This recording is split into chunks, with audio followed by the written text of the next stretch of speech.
I want to bring in David Wasserman, senior editor and elections analyst for the Cook Political Report. Great seeing you, Dave. I thank you for your time. So what are you looking at in these final days before this election? Jose, the polls could not be closer in these states, and we're looking at all of them being within the margin of error. If you squint hard enough, Harris's best states have consistently been Michigan and Wisconsin. Trump's best states have been Arizona and Georgia. I think this race is going to come down to Pennsylvania, where Joe Biden only won by a point, and Kamala Harris lacks the familial ties to the state that Biden had 4 years ago. It's tougher for her because she doesn't have some of the union endorsements he had, including the IAFF, the firefighters, and the Teamsters. And at the same time, the question in the final days of this race, I think Kamala Harris has three tasks. Number one, can she convince voters that Trump's policies will make inflation worse, because the small contingent of undecideds are still first and foremost pocketbook voters? Number two, can she shift more of the conversation to mental and physical fitness for office, because the most recent NBC poll had Harris at a 20-point advantage on that question, and making it more about personality and personal characteristics works to her strength. And then number three, how does she frame January 6th in her closing argument? We know she's headed to the ellipse, but in our polling, independent voters and undecideds, they don't really buy that Trump is a threat to democracy or backsliding into authoritarianism. That is a message that resonates with Democrats. Instead, it's more effective with them as a law and order issue. And does she emphasize his pledge to pardon rioters who attacked police officers on January 6th? And Dave, so, you know, when these final days of the election, one is just bombarded by all kinds of different players that are pushing their polls and their version of what is and is not happening with early voting and with absentee voting. How is one able to discern what are the real things and what are essentially just people pushing a political narrative behind numbers? Yeah, it's really hard to cut through the noise, and we are awash in predictions about how this early voting data forecasts the election result.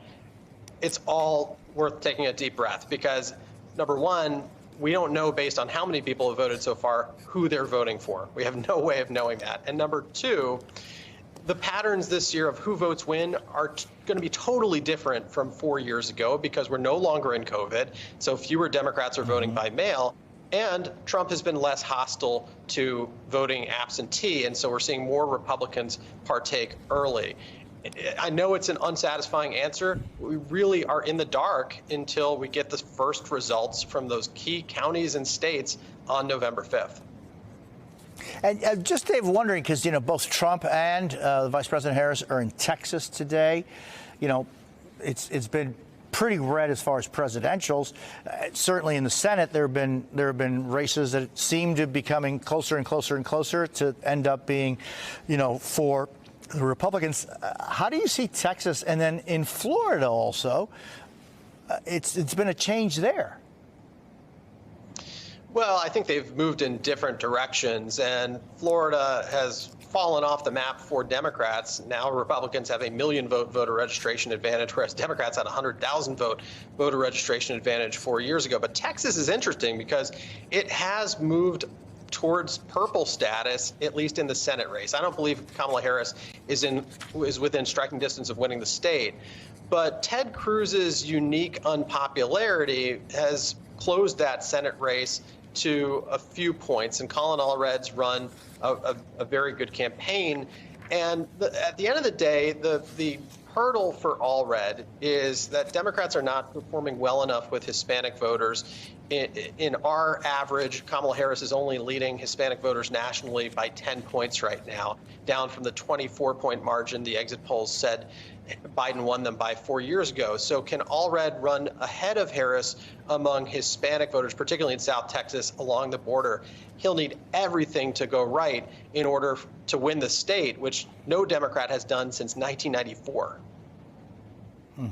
And so is it, Dave, a situation where it's not a number of key battleground states that we should be looking for, but rather a battleground state that may help determine things? Pennsylvania is the biggest, but Kamala Harris has other paths here that are still alive in case she falls short in one of those Great Lakes states. What's interesting, North Carolina is actually looking promising for Democrats, perhaps more promising for Harris than Georgia by a little bit, although the states are bunched very closely together in the polls. And I think it speaks to her fundraising's ability to expand the map. Democrats had a communication advantage on the airwaves for much of the summer and early fall in North Carolina in a way that closed the gap there.